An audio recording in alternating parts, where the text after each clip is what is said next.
নিজের ভালো লাগা, নিজের ভালো থাকা, নিজের শান্তি, আনন্দ, বেঁচে থাকার কারণগুলোকে টুকরো টুকরো জায়গায় ছড়িয়ে ছিটিয়ে রাখতে হয়।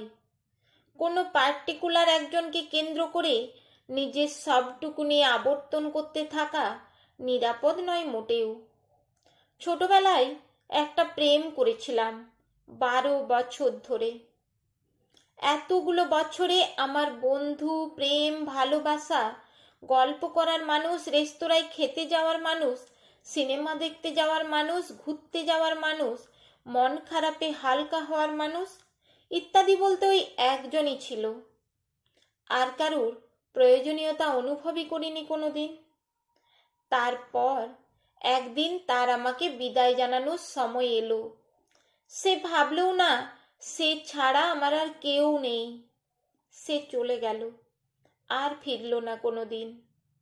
যার চলে যাওয়ার কথা ভাবিনি কোনোদিন, তাকে হারিয়ে ফেলে বুঝলাম এই পৃথিবীতে সব কিছুর গ্যারেন্টি হলেও হতে পারে, কিন্তু মানুষের থেকে যাওয়ার কোনো গ্যারেন্টি হয় না। অনেকগুলো বছর লেগেছিল নিজেকে সামলাতে। রীতিমতো হিমশিম খেয়েছিলাম নিজেকে আগলাতে। এক একটা দিন এত একলা লাগতো, অসহায় লাগতো যে বেঁচে থাকার থেকে যন্ত্রণাদায়ক কিচ্ছু মনে হতো না।